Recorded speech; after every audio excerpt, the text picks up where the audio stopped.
Well, good evening.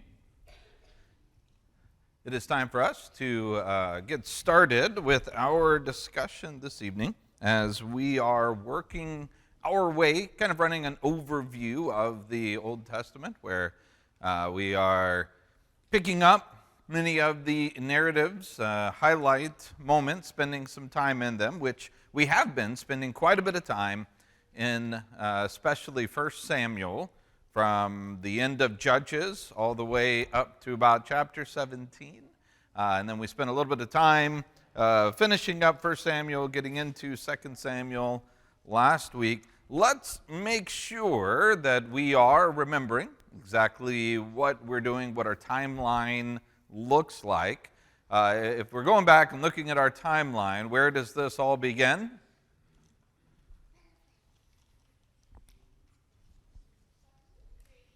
All right, creation, right? You have creation. In the beginning, God created the heavens and the earth. All right, so we start with creation, and then what happens? All right, you have what we call the fall, right? And the fall happens to coincide with one of our what? All right, key passages of the Old Testament. What book chapter is that? Okay, so Genesis 3 is the fall. And what happens? Why is it the fall? What happens? All right, sin enters the world. And so mankind has lost the place where they were. They're no longer in the garden. They are removed from the garden, removed from the tree of life.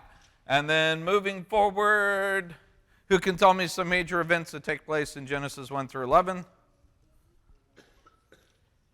What's the biggie? The flood, right? Noah and the flood, all of that takes place, chapters 6 through 9. What other narrative story is found?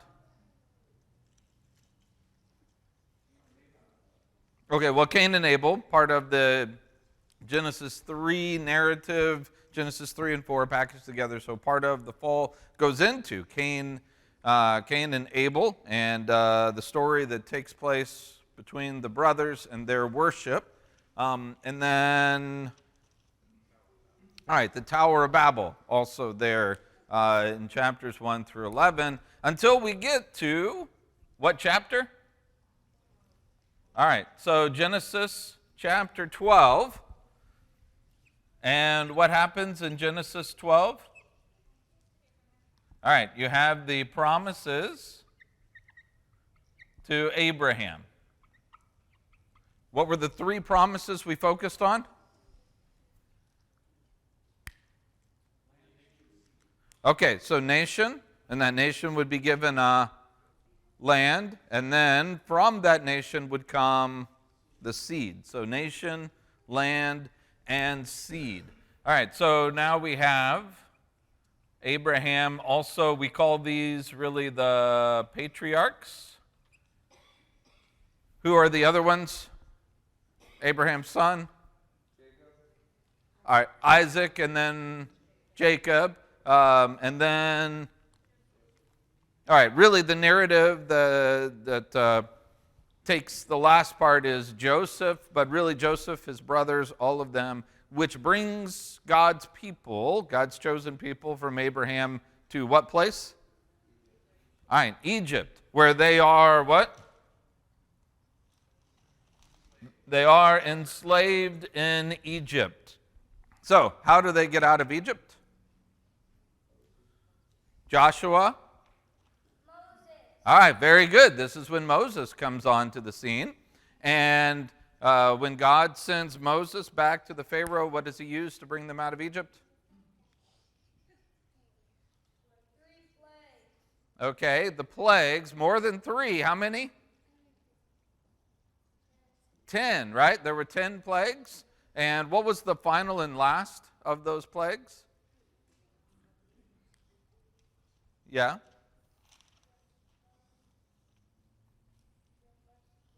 Okay. All right, very good. The death of the firstborn in all of Egypt, including whose son?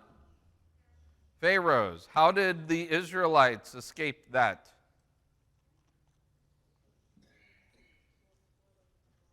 All right, blood on the door. What do we call that? All right, the Passover. And so we have the Passover where they had to apply the blood onto the doorpost, the lintel, and when the angel would see that, that would protect that house from death. All right, so moving forward then, they're brought out of Egypt. They go to what place? What mountain?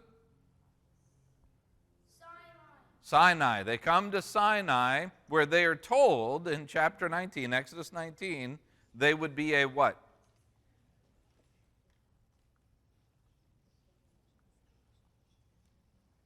What is it? All right, a kingdom of priests and a holy nation.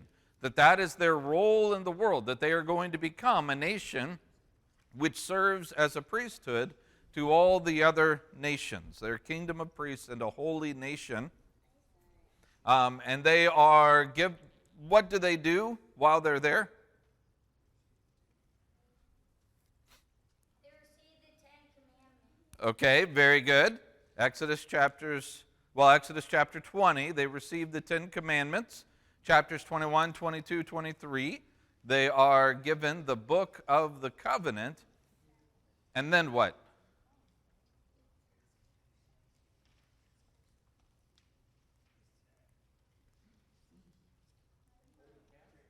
They enter the covenant, right? They enter the covenant. What's the process by which they enter into the covenant? All right, sprinkling of blood. What had to happen first?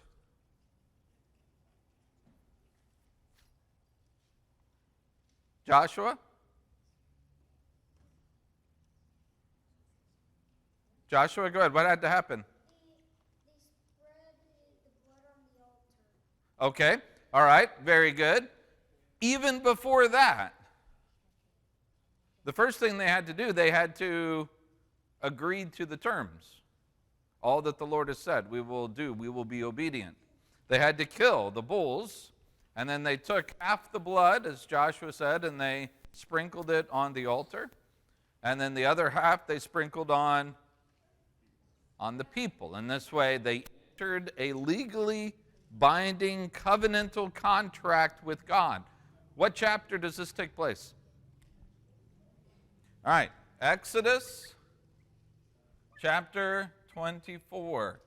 And this is the ratification of the covenant. Exodus chapter 24. That's the third key passage. So, this brings us to Sinai. And from Sinai, they receive the law. They're given all the statutes that they're supposed to follow, everything, how to be a holy nation among, having God there with them. Which, by the way, how was God living with them? The rest of Exodus, what do? They put their faith in Him. Okay, but they do something very specific. God has them do what? Starting Exodus 25. They made the Ark of the Covenant. All right, they build the tabernacle. So Exodus 25 through 31, he tells them how to do it. And then what did they do in chapter 32? They do it. Well, not yet, because they do something else instead. What else do they do? They made a golden calf. All right, this is the golden calf, right? This is where you have the golden calf incident, and Moses comes down, symbolically shatters the tablets that they had because they had already violated their covenant. And so you have then chapter 32, 33, 34, multiple times that Moses has to stand between the people and God and intercede when God says, you know what, y'all just go on. I'm not going with you, or else I'll wipe you all out because you are an obstinate and stiff-necked people. And Moses says, hey, it's because we're an obstinate and a stiff-necked people that we need you to be with us. So in chapter 34, verses 6 and 7, after Moses said, I want to see your glory, and he says, you can't see my glory. However, I will let you kind of see the after effects, and I will declare who I am. And so I just gave what I was going for. So in Exodus 34, verses 6 and 7, you have God's self-declaration, where he says, this is who I am. All right, so they're at Sinai. After they leave Sinai, God is ready to take them up into the land, and they go in and they take all of it, right? No. Why not? All right, because they're scared of the people who live there. Remember Numbers chapters 13 and 14. They come up to go, they spy out the land, the spies return, they say, hey, this land's exactly what was promised, but there's no way we can do it. They got giants there. Forget it. And most of the people said, we'd rather do what? Die in the wilderness. We'd rather die in the wilderness or die in Egypt than go up there and die in this land trying to take it. And so what does God say? Fine, you want to die in the wilderness? You can die in the wilderness. And your kids can go in and take the land. So for how long do they wander? 40 years. All right, they spend about 40 years before the next generation comes. Who's the leader of the next generation? Joshua? Yes, Joshua. Yes, go ahead. What's the answer? Yeah, Joshua, that's right. I'm talking to you. What's the answer? No, yeah, exactly. Yeah, this is when Joshua comes on. He is the leader of the people, leads them in defeating all of the armies of the land, and they divide up the pieces of the land. But what do they not do in the book of Joshua? They don't actually, Serena? They don't drive everyone out like they're supposed to. Okay. All right. Well, at this point, they're not told to just yet in Joshua. So I'm going to save your comment for just a second. But that's not what they're told to do, right? They defeat the armies, but they haven't conquered the land fully, because that's what Judges is going to be about. And so the time of the Judges comes, and now in the beginning of Judges, they're told to go and drive out all the inhabitants. And Serena, do they do that? No, they fail. The book of Judges is all about failure. They failed to drive out the inhabitants of the land. In fact, there's even one tribe that doesn't even get a foothold in their portion. Which one was that? Dan. And one of the later stories is how Dan goes and takes something that doesn't belong to them to carve out a place for them to live towards the end. And so we have the major judges, and you have the judges cycle begins with the people doing what?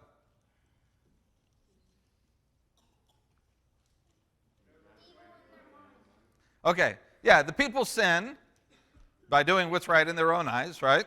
And then what does God do? Gives them a king. No, not just yet. We'll get there eventually. All right, he sends an oppressor against them. So what do the people do? They cry out, so that God does what? Sends them a deliverer, a judge, a deliverer who saves the people, so that the people then have peace for X number of years until what? Until they sin again by doing what's right in their own eyes. And so you have this cycle that repeats over and over. How many major judges do you have? 6. All right, so there are the 6 of the major judges. And remember, we said maybe a better word than cycle might be spiral, because they get worse as you go. Each story is just a little bit worse than the next one until you end with just about the worst guy in the Bible. Who's that? Samson. You get to Samson, and it's just a horrible story, really, from beginning to end. He's very selfish, and he just wants what is right in his eyes. And that's characteristic of the entire time period of the Judges, which when you go to the epilogue of Judges, you have those two stories that are there at the end. And you have this inclusio, these bookends. What's the phrase that you have at the beginning there in chapter 17 and then at the end of chapter 21? What's the phrase? No, not quite that one. I'm getting there in a second. You guys said it like just a minute ago. I thought you'd just belt it out real quick. In those days, there was no king in Israel, and... All right, excellent. Everyone did what was right in their own eyes. That's the way that the beginning, there in chapter 17, and then at the end, the very last verse of Judges reads that. And then you have also a couple other times, in the days there was no king in Israel, just emphasizing this point. Like Kelly said just a second, there's another repeated phrase at the beginning of these narratives. There was a man from the hill country of Ephraim. How do these stories go? Pretty good stories? Pretty heartwarming? Encouraging? Heartbreaking. That's a really good word for it. These are horrible stories at the end of Judges. It's important that we see them as such. So I just realized this camera, am I in frame? Okay, let me know if I'm not. This camera, should I move it over? Okay, let me know if that needs to be. So yeah, just a reminder, and well, I'll remind you later, but anyway, okay. All right, so let me know if I'm going out of frame. I'll move it if we need to bring it over for the folks at home. All right, so you have then this transition in when he says there was a man from the hill country of Ephraim, and you also have what cities are mentioned in those two stories? All right, Jabesh Gilead comes up, yes. All right, Gibeah and Bethlehem. You also have Jebus, which is, I think, Jerusalem, supposed to be a nod to Jerusalem. But these are important. Who's from the hill country of Ephraim? Samuel. Who's from Gibeah?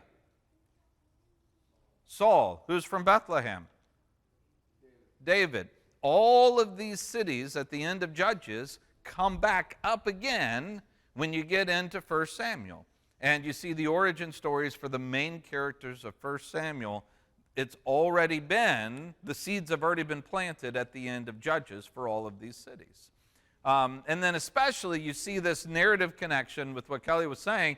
The two stories begin. There was a man from the hill country of Ephraim, and you're supposed to look at that and say, oh man, this is not good.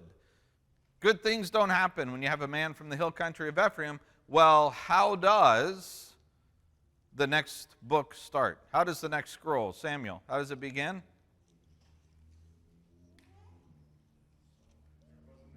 There was a man from the hill country of Ephraim. And so you see that you are conditioned to think one way. Is this going to end up bad? No, because we've turned the page. This is Samuel's origin story. And Samuel is the what? When you think about who and what Samuel is, what seems to be his most important thing that he accomplishes? All right, he is, what were you going to say? Okay, he is the king anointer, the king maker. He's the one who anoints the very first two kings. That seems to be the main thing that Samuel is there to accomplish. So we go from the time where there is no king in Israel, and now we move into the section where they have a king. The first king was whom? Saul. All right, Saul. Was Saul God's choice? No. Was Saul the king of kings that they wanted? Well, I didn't word that very well. That they needed. No. He was the king that they wanted, though, right? They said, give us a king, particularly like whom?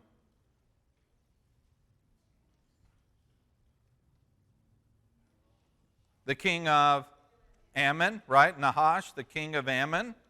And was he able to stand up and go toe-to-toe with Nahash of Ammon? Yep, they got that. Was he the king, though, that was able to take out the Philistines? No.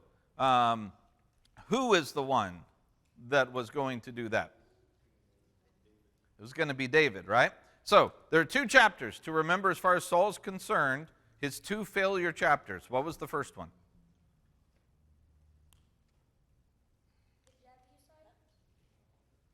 Not quite. They're not going to come into the story for a little bit. What was his first failure? Saul's first failure. It's been that long since we've reviewed, huh? Chapter. Okay. Yeah. In chapter 13, when the Philistines came and gathered around, he was supposed to do what? No. Well, he was supposed to wait for 7 days for Samuel to arrive. Did he? No, I mean, he kind of did.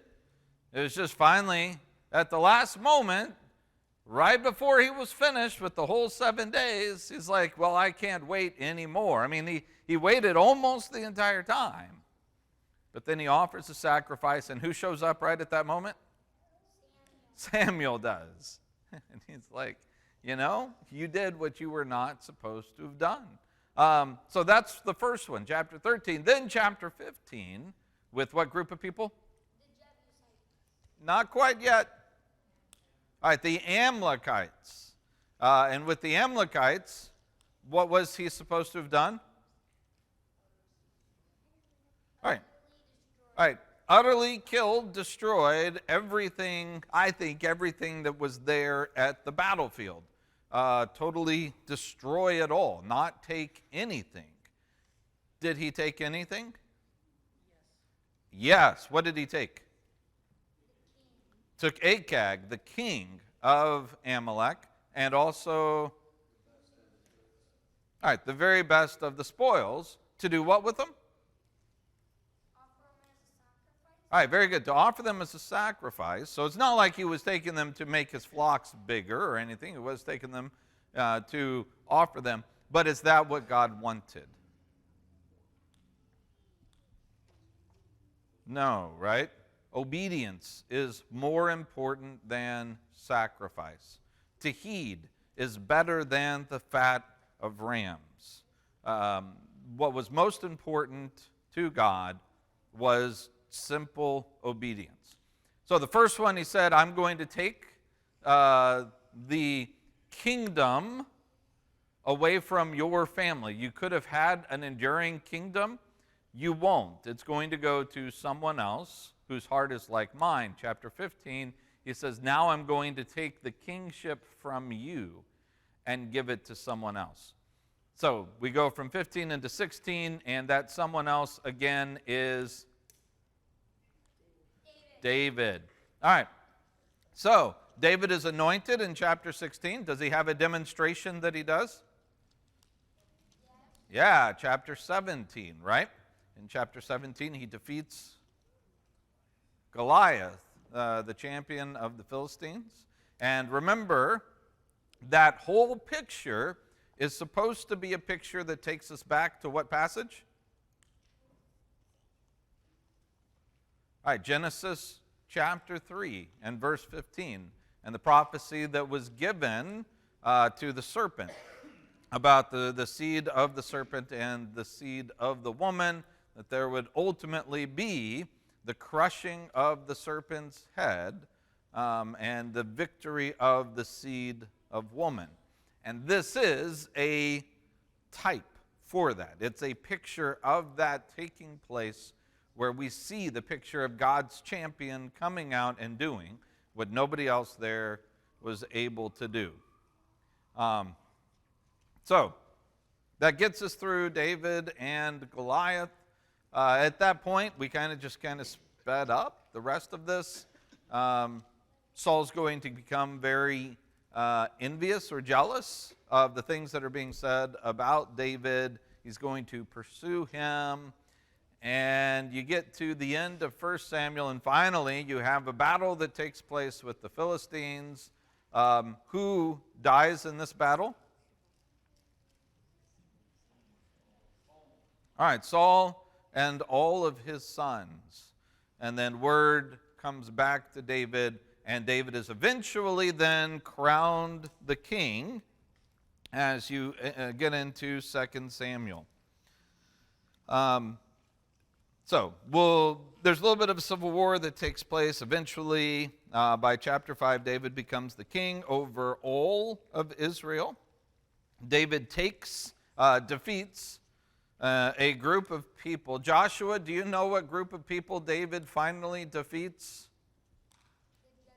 The Jebusites. Nailed it. Good job, Joshua. That's exactly right. Yeah, he defeats the Jebusites and takes what city? Jerusalem, and makes this his city, the city of David, and then begins to make Jerusalem their capital city. He defeats the Philistines. The ark is then brought into Jerusalem, and that brings us to 2 Samuel chapter 7. All right. Questions? Anything on the review? Stuff I missed? Or anything? All right. So now we're getting into new material. 2 Samuel chapter 7. This is now going to be our fourth key passage. Our fourth key passage of the Old Testament. Chapter 7, verse 1. When the king lived in his house, and the Lord had given him rest from all the surrounding enemies, the king said to Nathan the prophet, "See now, I dwell in a house of cedar, but the ark of God dwells in a tent." And Nathan said to the king, "Go, do all that is in your heart, for the Lord is with you." But that same night the word of the Lord came to Nathan, "Go and tell my servant David, thus says the Lord, would you build me a house to dwell in? I have not lived in a house since the day I brought up the people of Israel from Egypt to this day, but I have been moving about in a tent for my dwelling. In all places where I have moved with all the people of Israel, did I speak a word with any of the judges of Israel whom I commanded to shepherd my people of Israel, saying, why have you not built a house of cedar? Now therefore thus you shall say to my servant David, thus says the Lord of hosts, I took you from the pasture, from following the sheep, that you should be prince over my people of Israel. I have been with you wherever you went. I have cut off all your enemies from before you. I will make you a great name, like the name of the great ones of the earth. I will appoint a place for my people Israel and plant them, so they may dwell in their own place and be disturbed no more. And violent men shall afflict them no more as formerly, from the time that I appointed judges over my people Israel. And I will give you rest from all your enemies. Moreover, the Lord declares to you, the Lord will make you a house. When your days are fulfilled, and you lie down with your fathers, I will raise up your offspring after you, who shall come from your body, and I will establish his kingdom. He shall build a house for my name. I will establish the throne of his kingdom forever. I will be to him a father. He shall be to me a son. When he commits iniquity, I will discipline him with the rod of men and with the stripes of the sons of men. But my steadfast love will not depart from him, as I took it from Saul, whom I put away from before you. And your house and your kingdom shall be made sure forever before me. Your throne shall be established forever. All right, so this is the promise that is given to David. Oftentimes we will refer to, or I will refer to this as the Davidic Covenant. This is, there's covenantal type language of what God says that he will do, where he is establishing this relationship with David. And it all springs from David wanting to do what? All right, David wants to build a temple. Why does David want to build a temple?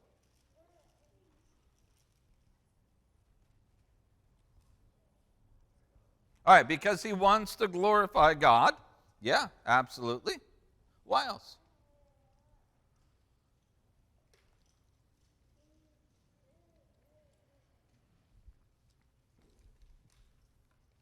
Any thoughts? Yeah, Kelly? The way he says it, he feels bad that he's got a nice house that God's blessed him with, and he's like God's dwelling in a tent. Yeah. Think about it. Does David have himself a nice house? I'm sure it's pretty good, isn't it? What do we call the place where kings live? Palaces, right? And here he's living in a nice cedar palace, all the good furnishings. Where's God living? He's in curtains, right? God's living in a tent still. And David's like, all right, come on, let's just weigh this out real quickly here. If we were to put people on scales, who is more important, me, David, or God? Yeah, it's not even close, right? God, the importance of God far outweighs David's importance. It's not even close, and yet God's living in a tent. That doesn't make much sense, does it? Usually you would give the greater honor, the greater glory to that which deserves it. And so I think what Jonathan said, David wants to glorify God. He says, it's ridiculous that here God is living in a tent when I've got this really nice, super palace. I guarantee you that if we ran out of room for some reason in our house and we had to, live in tents and only a couple people could live in our house, that would be me and Julia, and the rest of the kids would be in the tents, because as far as importance goes in our family, Julia and I are far superior of importance to all of those kids, right? That's the picture, which is the most important. David realizes God is much more important. He deserves the house, not the tent. And how does Nathan respond? Yeah, he's like, that makes sense. That makes complete, total, 100% sense. Of course God should be in a house and not a tent. It's almost like why haven't we thought of this before? Duh, build it. What does God say? All right, not yet. And I love that answer, Samuel. It's not a no, it's a not yet. In other words, is there going to be a temple? Yes. Has it been God's plan all along to build a temple? Yes. But when he's ready for a temple, what's he going to do?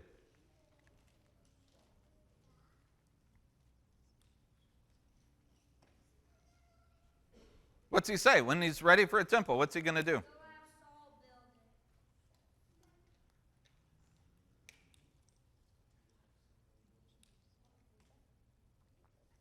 Getting a lot of blank stares. This one's not supposed to be a hard one.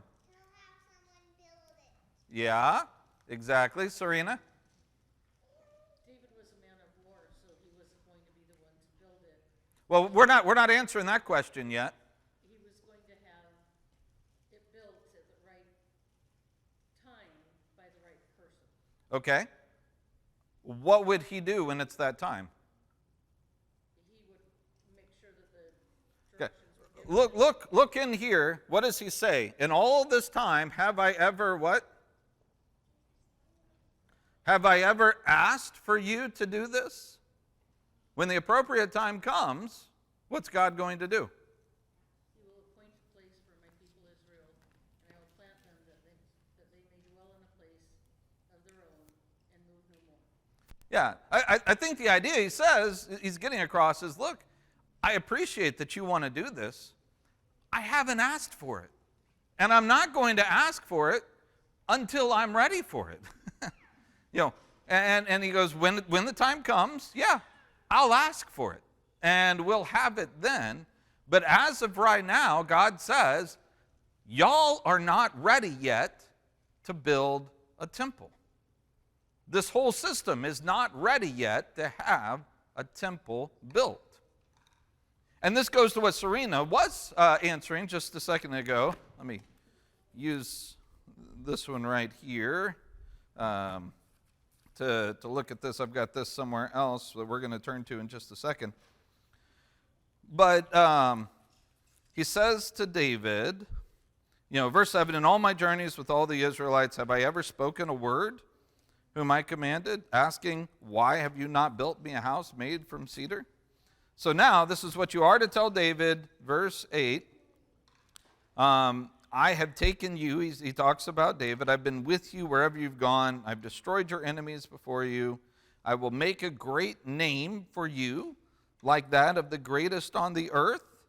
And I will designate a place for my people and plant them, so they may live there and not be disturbed again.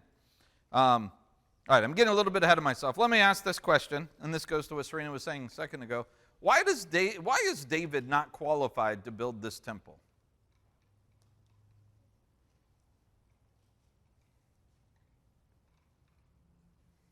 This is the question that Serena was answering a second ago, and I said, hey, we're not there yet. You remember what you were saying? He was a man of war. Okay. He was a man of war. If you look at 1 Chronicles chapter 28, this is a moment where David is looking backwards, and he's contemplating things. He's prepping the building of the temple itself. So chapter 28, verse 2, Hear, my brothers, my people, I had in my heart to build a house of rest for the ark of the covenant of the Lord, for the footstool of our God, and I made preparations for building. But God said to me, You may not build a house for my name, for you are a man of war and have shed blood. Yet the Lord God of Israel chose me from all my father's house to be the king over Israel forever. All right, so let's discuss this idea for just a second. What does it mean that he was prohibited from doing so because he's a man of war and has shed blood? Why is that something that would rule him out?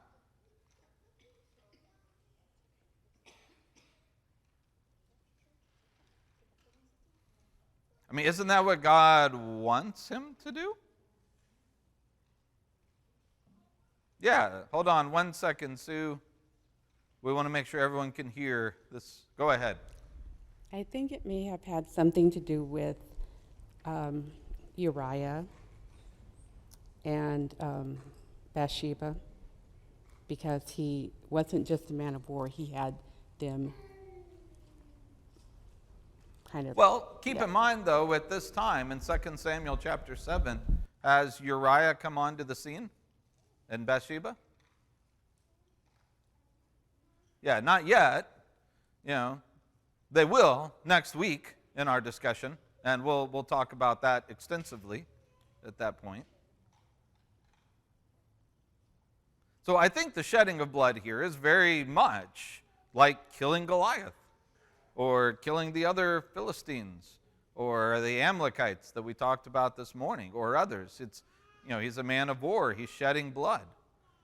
Why then does that preclude him from building the temple?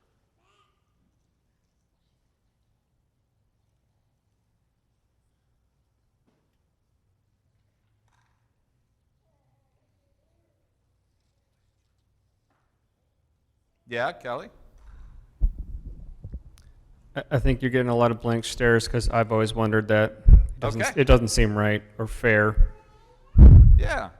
Well, let's go back to 2 Samuel chapter 7, because I want to look very specifically at what it does indeed tell us. And we're going to ask the question, why has God not have them, why has he not, up to this point, why has he not asked them to build the temple?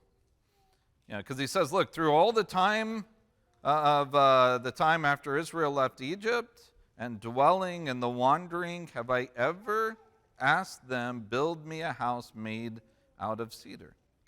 What is it that he does say that he's going to do? Verse 9, I've been with you wherever you went. I've cut off all the enemies from before you. I will make your name a great name, like the name of the great ones on the earth. And then we're future tense right now, right? This is what God says he will do in verse 10. What does he say that he will do?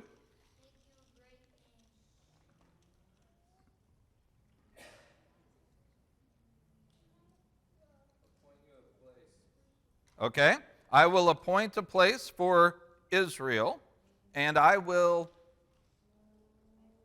plant them, so they may dwell in their own place and be disturbed no more. Well, that seems like a really weird promise to make here, doesn't it? Am I the only one that finds this a weird promise? Because isn't that the whole point? Isn't he a king because God has given them Israel? What does it mean? I will appoint for them a place. I will plant them,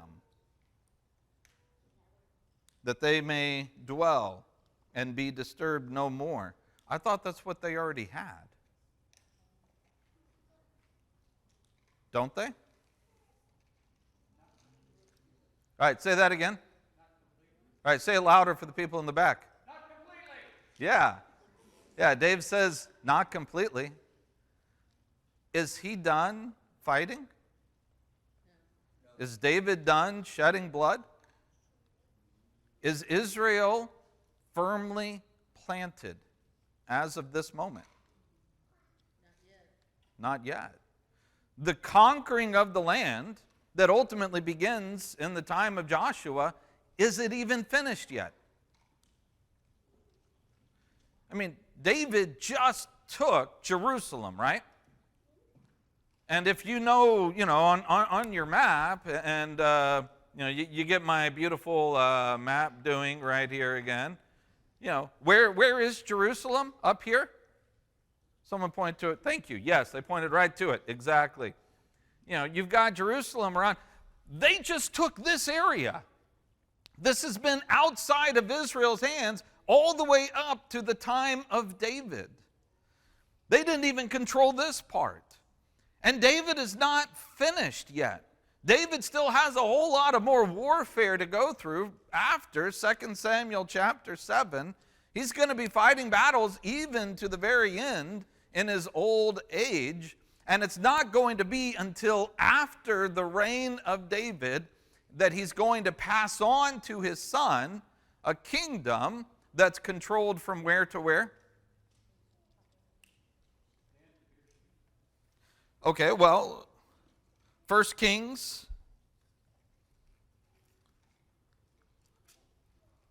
Let's see here. 1 Kings chapter 4. 1 Kings chapter 4, starting at verse 20. Judah and Israel were as many as what?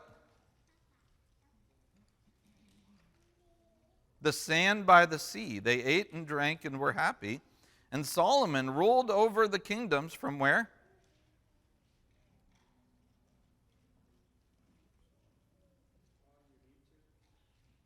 All right, from the great river to the land of the Philistines to the border of Egypt. And they brought tribute and served Solomon all the days of his life. And so they have control over the lands, really, kind of from there. They have control. After David's done with everything David is going to do, this area is theirs, that is firmly now Israel, and is going to become eventually Israel and Judah. And I could have made that higher than what it was. I was just demonstrating. It's not done yet. When David comes up to God and he says, hey, I want to build a temple. And God's like, no, David, That's not your role. Your role is not the person who builds the temple. Your role is to be the guy that prepares for the temple to be built. Your role, what I have planned for you, David, is not to be the temple builder. It's to be the one who conquers and plants my people in the land so that your son can build that temple.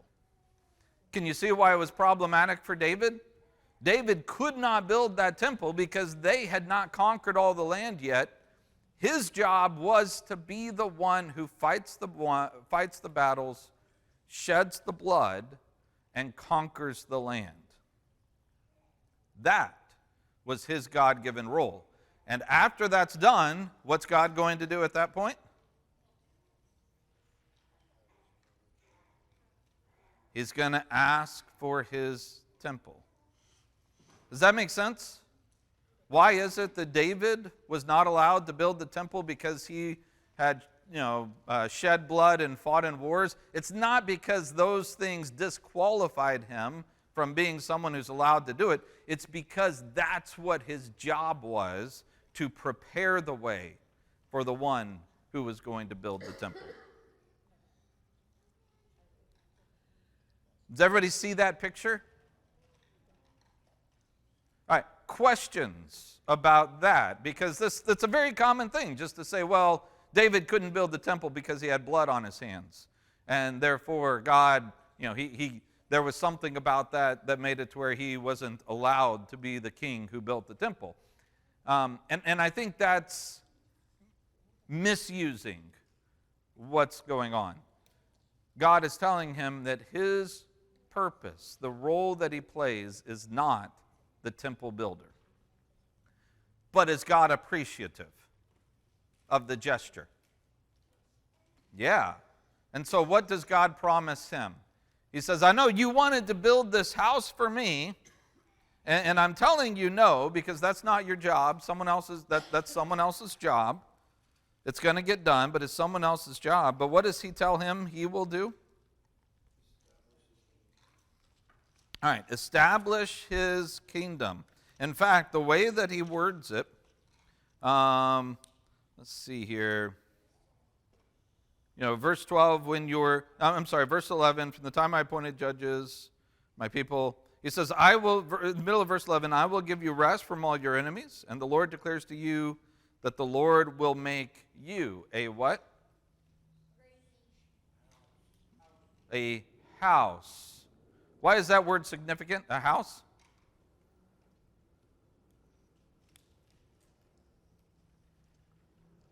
What is it that David wants to give the Lord? A house, right? David comes to him and says, look, you're living in a tent. I'm living in a nice house. I want to build you a house or a palace. The word temple, by the way, is the same word for palace in the Hebrew. They don't have a separate word for a temple. It's just a God's palace is basically the idea. So he says, I want to build you a palace. I want to build you a house. And God says, no, you're not the one to do that. But you think you live in a house? Let me build your house. And by that, what does he mean? A structure with walls and creature comforts? What? Okay, this is a dynasty, a house name that's going to go through the generations. From generation to generation to generation, people will know the house of David, the name of David, the line of David, the kings of David, the house of David. And he says, when your days are fulfilled and you die, you lie down with your fathers, I will raise up offspring after you, who will come from your body, and I will establish his kingdom. He will build a house for my name, and I will establish the throne of his kingdom forever. And I will be to him a father. I will be a father to him, he will be a son to me. Obviously, who's he talking about? I will be a father to him, he will be a son to me. Who's that talking about? All right. It's talking about Solomon, right? We immediately jump to Jesus. Somebody wasn't tripped up by my trick question, but I think I got a couple people there. Yeah, we immediately jump to Jesus because who does? This is quoted in the New Testament, right? Particularly the Hebrews author quotes this, saying this is speaking of Jesus. But is this first and foremost primarily talking about Jesus? What's the very next phrase? When he what? All right, when he sins, I will reprove him. I will correct him with the rods of men, the stripes of men, right? Is that talking about Jesus? Did he sin? No, right? And so it's important that we understand that these statements, these places that are used prophetically to speak of Jesus, they do speak of Jesus, absolutely, in a secondary sense. Or you could say that speaking of Jesus is the primary sense, however you want to look at it. But the way that it was written and understood and the way that they would have seen it up until the brand new revelation of Jesus comes onto the scene, this is talking about Solomon. Solomon is the one who gets to build the house. Solomon is the one whose throne is going to be established forever. Solomon, and not just Solomon, but his line down through the ages, right? His entire line, his entire house are going to commit iniquity and be disciplined with the rods of men, the stripes of the sons of men. You know, this phraseology right here, really interestingly, is used in reference of King Manasseh. Not in the King's accounts, but in the Chronicles account, which we'll talk about the difference between Kings and Chronicles and why that's surprising. Because the Chronicles account is separated from Samuel. It's not piggybacking off Samuel at all like the King's account is. And yet it uses a lot of this same language, that when Manasseh committed iniquity and was taken off, that he was disciplined with the stripes of the sons of men, and he repented, and he returned. This is Manasseh from the line of David. So, all of this to say, this is a reference not just to Solomon, but it's for Solomon and the enduring house of David through the generations. And he says, I will not take my steadfast love from you as I took it from Saul. Your throne will be established forever. And so this is the promise that we have in 2 Samuel chapter 7. And I'm just going to put the word dynasty. It's an enduring dynasty. It's a house of David that's going to last through all generations, to where there's a promise there will be a king on, or a king over God's people from the line of David forever. That's the promise that's given. Now, does a lot of this make sense when you think of Jesus? Yeah. Does he have a father-son relationship with God? Salt shakers here. You should be saying, of course, yes, absolutely. Right? New Testament clearly teaches that. Is he from the line of David? Yes. Does he reign as a king? Yes. His kingdom lasts for how long? Forever, right? And does he build a temple? He does, right? The church. Jesus builds the church, which serves as the temple. All of these things clearly Jesus manifests as he comes on to the scene. But it's not as if 2 Samuel 7 is about Jesus.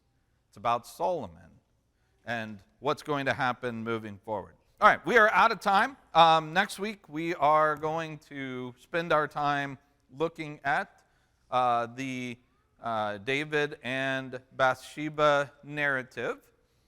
And then if we have time, we'll get into the Absalom account. Questions or comments? Yes.